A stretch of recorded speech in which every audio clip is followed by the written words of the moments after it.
Which receivers are rising and falling with the news of Mike Williams being out for the season, while other guys put their names on the map in this last slate of games? We've got it all with these Week 4 wide receiver rankings. Justin Jefferson is at number 1 overall. It's tough to vote against somebody leading the league in receiving yards at 458 and someone who's on a team that throws the ball more often than literally anybody else at 75% of the time. Jefferson is not even commanding that great of a target share relative to the other receivers in this tier, considering that he's just at 28%. You'll hear a lot of higher marks, but the fact he has so much leeway on a team that has played horribly on the other end of the ball and is 0-3 as a result helps a ton.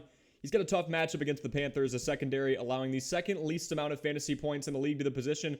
The Vikings are favored by 4 points, but I'll gladly take somebody with 20 plays of at least 20 yards so far. That's a mark that's higher than all others by at least 7. To be frank, Tyreek Hill is in a phenomenal offense. After that 70-point performance, it's not breaking news to say that. I'd make the argument he's even number 1 overall, to be honest with you. He leads all receivers right now with 4 touchdowns. He's got a first read percentage of 38% against zone coverage, meaning that Tua is looking to him early and without much hesitation. Hill is also second in the league in target share and yards per route run, but he has a tough matchup this week as well. He's likely lining up against Christian Benford and Tre'Davious White, both of whom have held their opponents to around a passer rating of just 80. Davante Adams has the best matchup of anybody this week. It's a 48.5 total point line between the Raiders and the Chargers, projected to be a high-scoring game. Adams has the best target percentage in the entire league at 39.8%, which is honestly hard to fathom. 4 out of every 10 targets are going to Davante Adams right now. Derwin James, among other key players on this Chargers defense, are showing up as questionable at the time of this recording. High volume, a weak, bruised-up matchup. Look, don't be shocked if Davante Adams even becomes the wide receiver 1 for this week. I honestly just don't like the Raiders' offense and think that limits his ceiling just enough to put him down here at 3. We've got Stefon Diggs here at number 4 in another optimal matchup. I'll spare you a ton of details on his opposition in the Dolphins because literally everything about that 70-20 game is going to be skewed when a team wins by 50 points. The promising thing about Diggs' upside is the rapport he's established with Josh Allen at this point. This is year 4 for that duo, and we're seeing the chemistry unfold in front of our eyes. Stefon Diggs has had 25 of his 32 targets be catchable, and he's been able to rack in all of them. He hasn't missed a single one. Buffalo has leaned on the run a little more than in years past. I'd say partially because James Cook is beasting and feasting out there at over 6 yards per carry. Yet even so, Stefon Diggs is the wide receiver 7 in standard PPR at the moment. Let's kick off the A tier. Thank God. We saw a normal Ja'Marr Chase game. 1 week is an anomaly. 2 is a little alarming. 3 would have had me hitting the panic button for someone who was considered a top 3 draft pick across the fantasy football community. I was worried about the ceiling of this entire team being mitigated by the Joe Burrow calf injury. And while this team definitely isn't firing on all cylinders yet, last week was promising to see. Chase racked in 12 catches for 141 yards and had a 36.1% air yard share, meaning Joe Burrow is throwing the ball down the field and often to his former college teammate.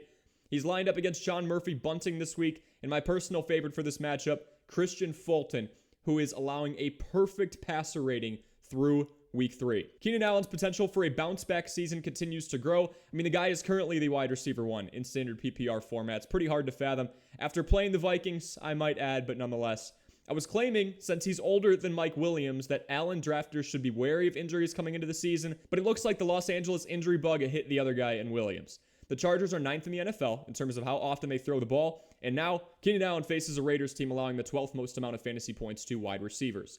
CeeDee Lamb is having his red zone looks poached a bit, but it's not by who we expected. It's not Brandon Cooks, it's not Michael Gallup, but by the current league leader in that category in Jake Ferguson. While Lamb has had just 1 red zone look through 3 games, Ferguson has had 9 of them. Lamb is set to line up in man coverage this week, a situation he thrives in considering he has a 58.6% air yard share rate at that point.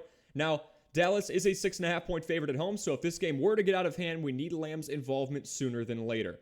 I've got the Swiss Army knife in Deebo Samuel here at number 8 because of his overall efficiency and the health of the talent around him. He is averaging over 80 yards per game, has 8 rushes for 48 yards with a touchdown through the air and on the ground. Against zone coverage, his target share percentage climbs up to the mid-30s. He's also facing off against an Arizona team that plays zone 61% of the time. Brandon Ayuk is back, but Deebo's versatility in the run game should help him in a contest that could get ugly quick and may end up turning into a run-heavy contest for the Niners. Chris Olave is tied for 7th in the league in targets with 32, but we obviously have to keep an eye on Derek Carr considering his odds don't look great for this week. His backup, if he needs to be called upon, is Jameis Winston. That's somebody who has built a reputation as a volume passer, if anything else, since he was drafted. He'll make mistakes, but Olave still looks to be the definitive number one option over Michael Thomas. Tampa Bay is also treading that line of being in the bottom third in terms of teams that allow fantasy points to receivers. If you bought low on A.J. Brown, you've got to be feeling pretty good at the moment. After failing to hit 10 points in a PPR format against a pretty weak Vikings secondary in week 2, the man racked in 9 receptions for 131 yards in week 3. He currently leads the team in targets with 30, and I know it's still a run-heavy squad in Philly. In fact, they only throw the ball 47% of the time, bottom 3 in the league. The Eagles are also favored by 9 points right now, so I've got A.J. Brown at fringe top 10 here. We were waiting to see if Jalen Waddle would be good to go later in the week, considering he was listed as questionable ahead of Thursday, and yep, he's good to go. In what's projected to be a pretty high-scoring game, I like the best wide receiver 2 in the game right now to get a little more usage, with there likely being a heavy attempted focus to contain Tyreek Hill. I still think Tyreek Hill does his thing and tears it up, but Waddle is averaging just 5.5 targets per game through 3 weeks. He's averaging the most yards after contact per reception at 10.6, meaning he's capitalizing on those receptions. What I love about him the most is the fact that he's optimized, right? We've got a pair of double-digit fantasy performances, and now somehow the Dolphins are 2.5-point underdogs. The game is in Buffalo, so if that game is closer, the Bills get ahead. Expect this pass-heavy team to get even more throw-happy. I've got Michael Pittman Jr. next as we kick off the C tier. This is someone who has honestly found a way to perform regardless of the hand he's been dealt. It's no secret that the quarterback play since he's been drafted a couple of years ago is anything but optimal, but we saw the perseverance on full display again last week. Gardner Minshew steps in, no problem at all for Michael Pittman Jr. There's a 17-point performance from Pittman after he quickly gelled with the rookie QB a couple of weeks before in Anthony Richardson. His 4 red zone targets is tied for the 13th highest mark in the league, and he's 8th in the league in yards after catch despite being the wide receiver 25 through 3 weeks. It was announced that Anthony Richardson will be back for week 4. I'm excited for this matchup, even though it's against a Rams team that has allowed the 13th least amount of fantasy points to the position. Mike Evans is currently the wide receiver 6 overall in fantasy, and from a fantasy perspective, he and Baker Mayfield have been a match made in heaven. He's averaging north of 17 yards per reception, and he has broken free for 7 plays of at least 20 yards already. Chris Godwin actually leads the team in red zone targets, believe it or not, with 5. But because Evans has broke free for so many large chunk plays, he has by far and away been the more productive receiver on the Bucs. He has only brought in 61% of his targets, but the quality of each one is making up for it. The Bucs are 3.5-point underdogs, and on the road, let's see if they air it out this week. Jacoby Myers is the definitive second option on a team that I'd project is going to throw a ton this year for a couple of reasons. For one, this team is allowing a lot of points, forcing the offense to play catch-up. Vegas is giving up 25.7 points per contest. That's the 9th highest mark in the NFL. Also, Josh Jacobs has been horrible. He's averaging 2.4 yards per carry on 45 carries, so I can't imagine this offense is particularly eager to lean on the run. Lastly, they're facing a Chargers team allowing the most passing yards per game at 337. This is a matchup I would expect Vegas to take full advantage of. The slight revitalization of this Bengals offense has just begun, but again, we have an injured Joe Burrow on our hands. T. Higgins and Burrow haven't gotten off to the best start, considering he has caught just 10 of his 28 targets. That's less than 40%. However, he does have a pair of touchdowns. Higgins does get a relatively favorable matchup, considering Tennessee is allowing the 5th most amount of passing yards per game at 275. We just need Joe Burrow to be standing on 2 healthy calves. DK Metcalf and Tyler Lockett have a very interesting, contrasting dynamic so far. Metcalf is still, now 3 weeks in, averaging double the amount of yards per reception that Lockett is. Metcalf is sitting at 15.6 and Lockett at 7.9. The result of this is that even though Lockett has been targeted on 2 more occasions than Metcalf has so far, DK has 131 more receiving yards than him. He has a 36.4% air yard share, again showing how much he has been able to command volume on deeper passes. He now faces a Giants defense that is middle of the pack in terms of allowing fantasy points to receivers. A man who stole the fantasy headlines through weeks 1 and 2 in Puka Nacua came down to earth a little bit in last week's matchup, yet he did still tie for the most receptions on the team in week 3 with 5 of them, and he tacked on a team-high 72 yards to extend his double-digit fantasy streak to 3. Obviously, the situation in Los Angeles completely shifts when Cooper Kupp is back, but we don't have to worry about that right now. Right now, we have someone who is capitalizing in this high-volume opportunity. Nacua is 6th in the NFL for yards after contact, and he leads the league in targets with 42 through 3 weeks. Puka has a 37% target share against zone defense, something the Colts secondary has committed to early on in 2023. Look for another big day from Puka. Devonta Smith is currently the wide receiver 19 in fantasy football heading into the week, and it's mainly because we're seeing him involved more and more and more in over-the-top plays, as indicated by his 34.3% air yard share. Again, deep balls going to Devonta Smith, good situation to be in. He currently takes a backseat to only A.J. Brown on the team in targets, and it's a tough matchup against Washington this week, I will admit. That team is giving up just 203 passing yards per contest, and we already know Philly is relatively run-heavy. Amari Cooper sits at number 19, and he's kind of just been a safe play every week so far this year. He's drawn in at least 7 targets in each of the first 3 weeks. His fantasy point total has increased each week, and now he's in an offense that's missing one of the best running backs this game has seen in Nick Chubb. Look, I know the Browns have a versatile QB in Deshaun Watson who can run as well, and Jerome Ford has looked fine, but it's really tough to stick to the same game plan you had coming into the season when losing someone who averages greater than 5 yards per attempt in his career. Christian Kirk gets in at number 20, even in a tough matchup, because despite all of the hype surrounding the addition of Calvin Ridley, he has taken a backseat to Kirk since his explosive performance in Week 1.